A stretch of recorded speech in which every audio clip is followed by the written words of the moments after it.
추석 명절을 잘 보내셨습니까? 기쁘고 즐겁고 감사한 일들도 많았겠지만 세상살이가 참 힘들다는 얘기들도 많이 나눈 명절이었습니다. 화두가 되고 있는 사회적 문제, 물질의 문제, 또 관계의 문제, 영적 문제 등등이 마치 우리를 공경에 차도록 몰아넣고 있는 듯한 세상이 되고 말았습니다. 고난은 한 개인이든 국가든 또 어떤 공동체든 그 대상을 가리지 않고 언제나 함께 춤을 추고자 우리 앞을 가로막고 서 있습니다. 말하자면 그 누구도 고난에 직면하지 않고 이 세상을 살 인생은 없다는 것입니다. 하나님을 믿는 사람이건 믿지 않는 사람이건 우리 인생사에 그가 누구든 공경에 처해진다는 사실은 다르지 않다는 겁니다. 하지만 다른 것이 있습니다. 하나님 믿는 사람과 믿지 않는 사람 사이에 공경에 처해졌을 때 아주 뚜렷하게 드러나는 차이가 있습니다. 그것은 과연 무엇인가? 공경에 처했을 때 그 공경을 품고 하나님 앞에 설 수 있는가, 서지 않는가의 차이입니다. 공경에 처했을 때 하나님 앞에 설 수 있는 것은 믿는 자들의 특별한 권리입니다. 하나님 앞에 설 수 있는 자, 또 서지 않는 자의 차이가 믿음의 차이처럼만 보여지지만은 사실은 믿음과 함께하는 우리의 삶의 차이입니다. 그만큼 하나님 앞에 서는가, 그렇지 않는가는 아주 중요한 우리 생의 토픽이 될 수 있다는 것입니다. 우린 욥의 공경에 대해서 어릴 적부터 들어왔습니다. 장년이 되어서 예수를 믿은 사람들도 욥의 고난에 대해서는 한 번, 두 번은 다 들어보았다 할 정도로 욥의 고난은 성경 속의 고난으로 대표적인 스토리입니다. 사단의 농간에 빠진 욥은 어느 날 자신의 재산을 다 잃어버렸습니다. 그리고 이어서 사랑하는 아들, 딸들도 다 잃어버렸습니다. 그리고 고난이 끝이 났는가? 그렇지 않았습니다. 자신의 정수리부터 발끝까지 욕창으로 온몸을 뒤덮을 만큼 처참할 지경에 그 형편과 상황이 돼서 밖으로 던져지고 말았습니다. 그런 가운데서도 욥은 하나님 앞에 자신의 공경을 품고 고난을 품고 섰습니다. 그러나 고난이 얼마나 그를 짓눌렀으면 하나님, 저는 차라리 태어나지 않았으면 더 좋았을 뻔했습니다. 이런 자기 고백을 할 만큼 그의 고난은 심각하고 고통스러웠습니다. 욥이 더욱더 힘들었던 것은 자신을 위로하기 위해서 찾아온 친구들이 이 고통의 원인 문제로 이야기를 나누는 가운데 욥을 너무나 힘들고 아프게 했습니다. 이 모든 고난이 욥이 죄를 지었기 때문이라는 겁니다. 욥이 잘못했기 때문에 이런 고난이 그에게 가해졌다라고 말을 했습니다. 그런 상황을 묵묵히 지켜보시던 하나님께서 오늘 본문 7절 하반절을 통해서 이렇게 말씀하십니다. 너희가 나를 가리켜 말한 것이 내 종 욥의 말같이 옳지 못함이니라. 그런데 8절 하반절 말씀도 보면 7절에 이 9절에 조사 하나 틀리지 않고 똑같은 내용으로 말씀이 반복되고 있습니다. 하나님께서 이 말씀을 하시면서 욥과 그 친구들에게 반복해서 그들 일깨우길 원하시는 것은 하나님께서는 자기 자신에 대해서 올바르게 말하지 않는 것에 대해 아주 분노하신다고, 진노하신다고 말씀하시는 겁니다. 오늘 살아가는 우리 신앙인들이 범하는 잘못 중에 하나는 하나님의 존재에 대해서 올바르게 말하지 않는다는 겁니다. 하나님의 속성을 자기 마음대로 결정해버리고 자기의 구미에 맞게 하나님이 어떤 분이다라고 말하면서 행하면서 그렇게 살아간다는 겁니다. 하나님의 존재를 나의 구미에 맞게 바꾸어버리고 하나님에 대해서 내 원함대로 하나님 속성을 결정해 버리는 인생에게 하나님은 살아계신 하나님이 아니십니다. 그의 인생에는 그 하나님은 죽은 하나님으로 이미 그의 삶과는 전혀 상관이 없게 됩니다. 참 죄송스러운 말씀이지만은 지금 우리에게 하나님이 살아계신 하나님이 아니시고 죽으신 하나님이시라면 하나님은요, 우리와 상관이 없습니다. 하나님 능력도 하나님 지혜도 우리에게 전혀 체험되지 않습니다. 민수기 14장에 보면 12명의 가나안 정탐꾼이 가나안을 정탐하고 돌아와서 가나안 상황을 보고했습니다. 갈렙과 여호수아를 제외하고 모든 이스라엘 백성들이 하나님 능력과 지혜를 불신했습니다. 하나님 존재에 대해서 올바르게 말하지 않았다는 겁니다. 하나님께서 진노하셨습니다. 그래서 갈렙과 여호수아 외에는 모든 이스라엘 백성들이 가나안에 들어가지 못하고 죽게 될 것이다 라고 선포하셨습니다. 그때서 이스라엘 백성들이 자신들이 하나님 앞에 죄를 지었다, 하나님을 불신하고 하나님을 믿지 못했다라고 깨닫고 하나님 앞에 자신들의 잘못을 고백했습니다. 하나님의 존재를 올바르게 그들이 말하지 못한 것에 대해서 그들이 고백했습니다. 그런다 민수기 14장 40절 예를 보면 이스라엘 백성들이 모세의 말귀에도 불구하고 아말렉인과 가나안인을 공격하기 위해서 올라가는데요, 그 전쟁을 통해서 그들 족속의 칼에 많은 이스라엘 백성들이 목숨을 잃고 싸움은 크게 패하게 됐습니다. 출애굽한 후에 이스라엘 백성들이 이방 족속과 싸움에서는 언제나 이겼습니다. 승승장구했습니다. 그런데 아말렉인과 가나안인들, 별로 강해 보이지 않는 이들과의 이 전쟁에서 왜 이들이 패하고 말았는가? 하나님의 존재에 대해서 올바르게 말하지 않았기 때문입니다. 하나님의 존재에 대해서 올바르게 말하지 않는다는 것은 하나님을 바르게 믿지 않는다는 겁니다. 하나님 능력도 하나님의 지혜도 하나님 간섭하신 분도 어느 것도 제대로 믿지 않는다는 겁니다. 그래서 하나님 말씀은 듣기는 듣되 자기 마음대로 자기 욕심에 따라 욕망에 따라 마구잡이로 해석합니다.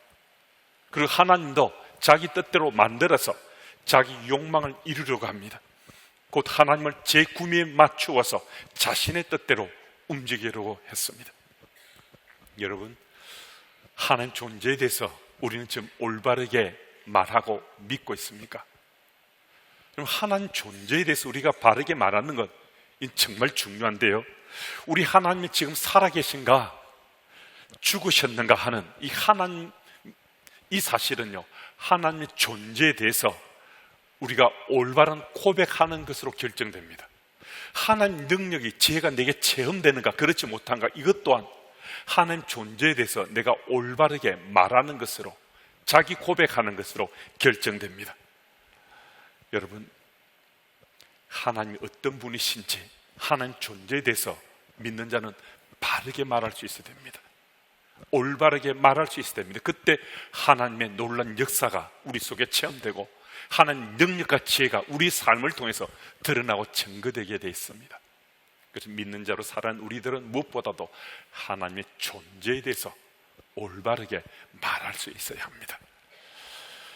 근데 오늘 또 본문 말씀을 보면요, 하나님께서 지금 친구들의 그 잘못에 대해서 그걸 들추내 꾸짖고 책망을 하시는데, 하나님께서 이들을 꾸짖고 책망하시려고만 이 말씀을 하시는 것이 아니라 그 다음 스토리가 있다는데 우리는 주목해야 됩니다.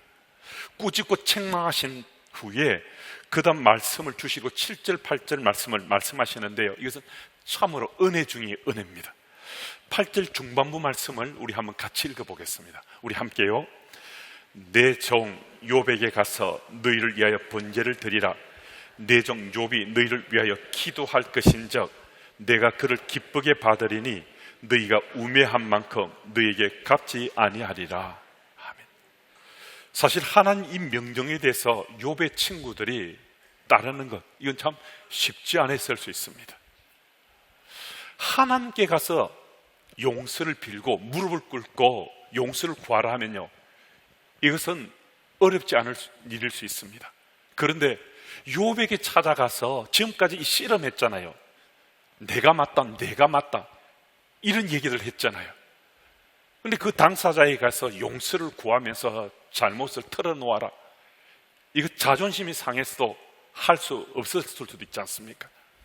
욥도 지금까지 자기하고 다투었는데요, 상처를 그렇게 줬는데, 아프게 했는데 그들을 용서해 준다, 이거 쉽지 않은 일일 수 있었습니다. 그런데 오늘 본문을 보면요, 욥의 친구들이나 욥은 하나님의 명예 그대로 따랐습니다. 무슨 말씀해 주는가? 욥의 친구들이나 욥은 하나님의 말씀에 순종했다는 것입니다. 여러분, 이들이 하나님 말씀에, 곧 명령에 온전히 순종했을 때 어떤 일이 일어났는가? 욥의 친구들은 하나님으로부터 주어지는 온전한 용서를 체험했습니다. 우리가 지은 그 잘못에 대해서 용서를 받았구나 하는 것을 자기 확신할 수 있게 됐습니다. 그리고 놀라운 현장을 목격하게 되는데요, 10절 말씀을 참고하시면 욥이 하나님의 명령에 순종했을 때 여호와께서 욥의 공경을 돌이켰습니다. 이것은 우리 일상사에 참 중요한 메시지를 우리에게 말씀해 주시는데요, 욥이 공경이 돌이킴을 받은 것은 욥이 자신의 고통과 아픔을 주었던 그 친구들을 위해서 기도했을 바로 그때였습니다. 우리 일상사 속에서 우리가 공경에 처했을 때 우리의 공경을 돌이키는 첩경이 있다면 바로 우리에게 상처를 준 사람, 우리를 아프게 한 사람, 그 사람을 위해서 우리가 중보 기도하는 것, 바로 그 현장을 우리에게 지금 말씀해 줍니다. 여러분, 혹 우리가 참 힘들고 어려운 상황 속에 직면해 있습니까? 고난 속에 던져져서 전혀 탈출구가 보이지 않는 그런 힘든 시간을 보내고 계십니까? 또 지금껏 살아오면서 누군가로부터 받은 상처나 아픔이나 한등이 계속해서 나를 고통스럽게 하고 나를 짓누르는 이런 시간들을 지금도 보내고 계십니까? 여러분, 오늘 말씀은요, 우리 생각과 조금 다를 수 있습니다. 우리가 쉽게 받아들이지 못할 수도 있는데요, 주께서 말씀하시기를 그 사람들을 위해서 기도하라 라고 말씀하십니다. 내게 상처 준 사람, 내 아픔을 준 사람, 내게 한이 맺히게 한 사람, 그 사람 위해서 기도하라 라고 말씀하십니다. 어떻게 그 사람을 위해서 기도할 수 있느냐고 소리칩니다. 다른 일은 몰라도 그건 못하겠습니다. 정말 소리치고 싶은 그 상황 속에 있지만은 그래도 주께서 말씀하시니까 순종해서 한번 기도해 보십시오. 정말 하기 싫더라도 하나님 말씀이니까 한 번만 하자, 딱 한 번만 하나님 말씀에 순종해서 이런 기도해보자. 한번 여러분 기도해 보십시오. 우리 중보 기도가 정말 놀랍게도 나의 공경을 돌이키시는 기적 같은 하나님의 손길의 역사가 될 수 있습니다.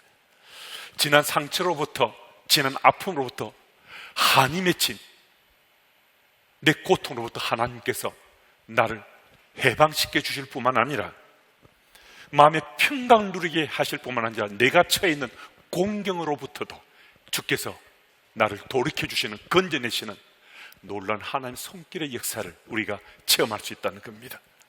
그럼 그 하나님을 믿으시면요, 우리는 바로 그 사람, 지금까지 꼴도 보기 싫던 사람, 마치 원수처럼 여기던 그 사람을 위해서 우리 기도할 수 있습니다. 이건 내가 하는 것 아니죠. 성령 하나님께서 도와주시지 않으면 기도하지 못하는데요, 정말 그 사람들을 위해서 기도해 보시면요, 생각지도 못했던 하나님 손길의 역사를 통해서 내 인생의 회복과 치유뿐만 아니라 놀라운 하나님의 은혜 속에 거하고 새로운 지경이 우리 속에 열리게 됩니다.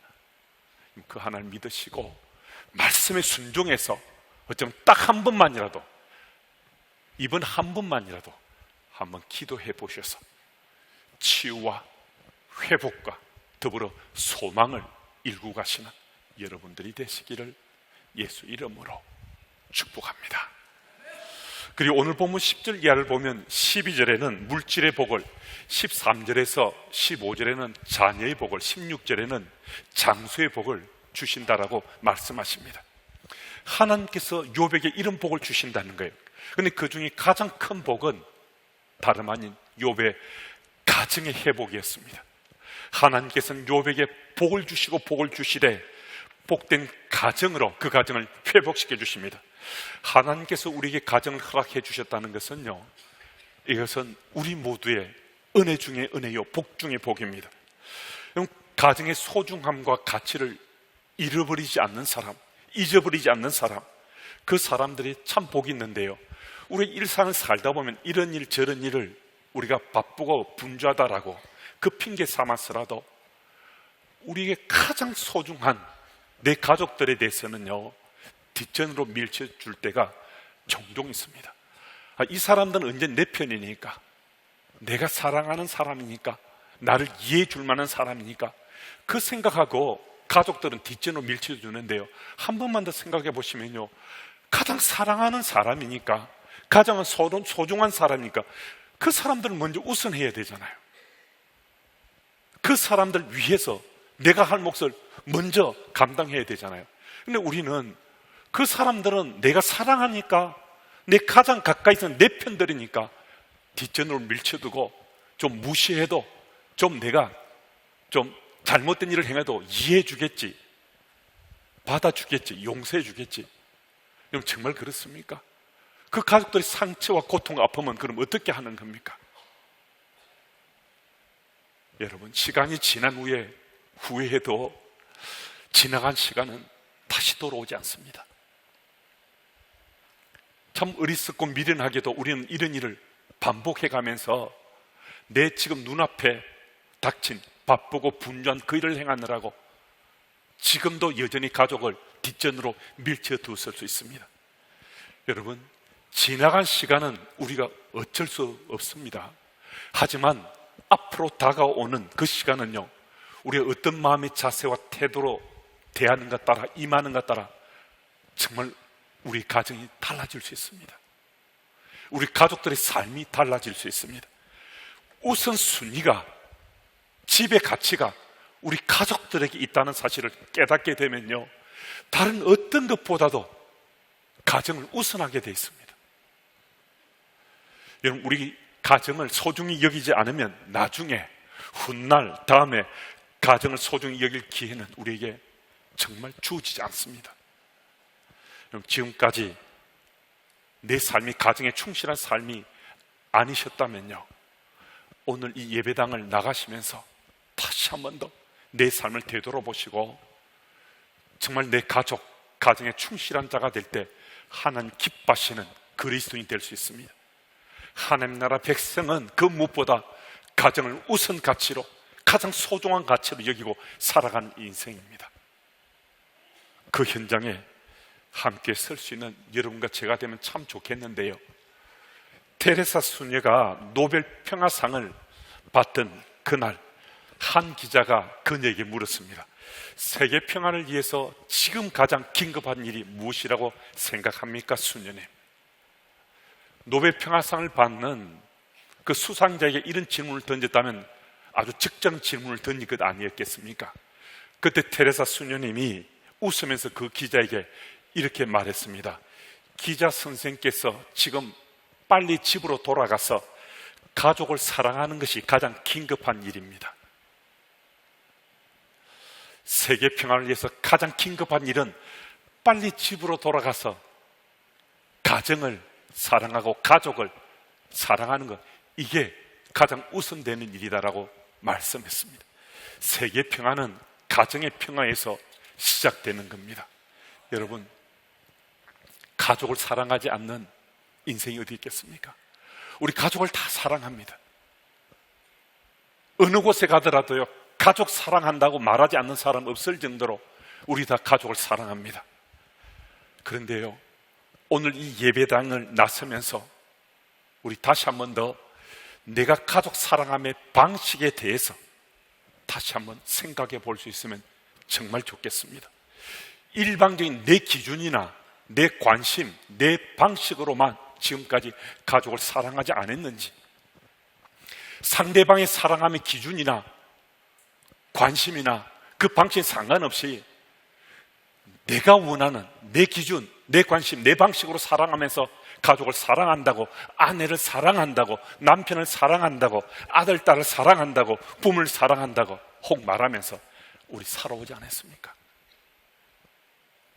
그런데 참 놀랍게도요, 내가 가족을 사랑하는, 분명히 사랑하는 건데요, 내 기준, 내 관심, 내 방식이 가족들에게 상처를 입히고 고통을 가하였던 그 사실에 대해서는요, 어쩌면 애써 외면하면서 우리 살아왔는지 모릅니다. 여러분, 이제 우리 삶의 최고의 가치, 집의 가치를 가족에게 맞추면요, 우리 다시 한 번 더 생각할 수 있습니다.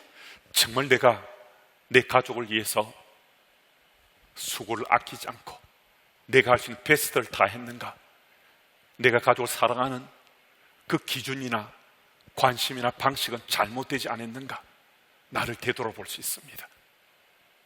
그래서 정말 가족을 사랑해서 가정의 가치, 가족의 소중함을 다시 한 번 더 일깨움받고 행복한 가정들로 가정을 세워가시는 여러분들이 되시기를 축복합니다.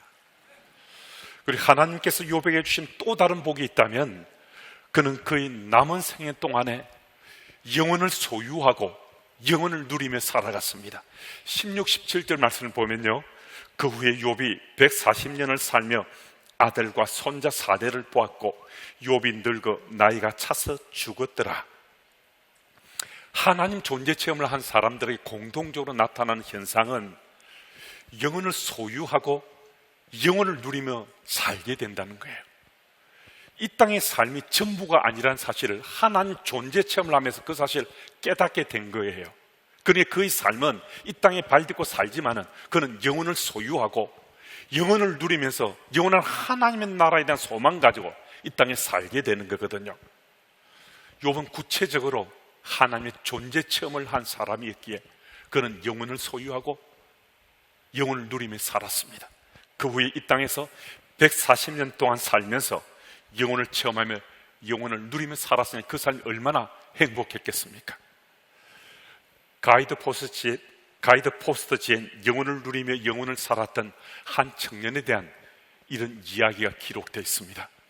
불치병과의 투병에서 이기지 못하고 끝내 숨진 한 젊은 청년의 장례식 날이었습니다. 많은 사람들이 눈물을 흘리며 그 청년을 환송하고 있었습니다.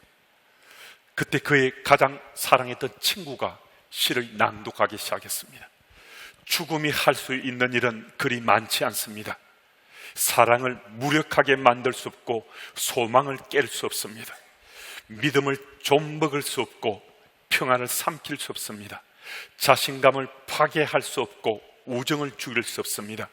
추억을 막을 수 없고 용기를 죽일 수 없습니다.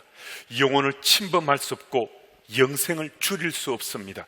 성령의 불을 끌 수 없고 부활의 권능을 줄일 수 없습니다. 우리의 가장 큰 적은 병이 아니라 절망입니다. 이 땅에서의 우리 삶의 형편이 어떠하든 우리가 절망하지 않고 당당히 살 수 있는 것은 우리 마음밭에 영혼을 소유하고 영원한 하나님 나라를 내 마음에 담고 살아가기 때문입니다. 하나님이 우리에게 주신 가장 큰 복이 무엇인가? 누군가가 우리에게 그렇게 물으신다면 이 땅을 살면서도 나는 영혼을 소유하고 있노라고, 나는 영혼을 누리고 있노라고 우리가 이제는 대답할 수 있어야 됩니다. 우리 공경을 돌이키시는 하나님께서 우리와 함께 하심을 우리는 믿어야 합니다. 우리 공경을 돌이키신 하나님께서는 우리 공경을 돌이키시고만 끝내시는 분이 아니라 우리에게 복 주시고자 이미 많은 것들을 준비하신 하나님이십니다.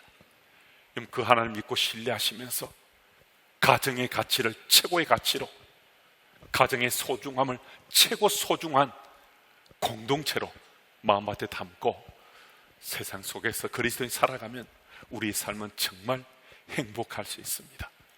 아무리 힘들고 어려운 상황 속에 처했더라도 여호와 하나님이 나의 하나님을 믿어져서 나의 공경을 돌이키시는 그 하나님이 지금 내게 역사하시고 계시고, 그 하나님이 내 인생을 책임지시고 인도하신다는 사실을 꼭 믿을 수 있기를 바랍니다.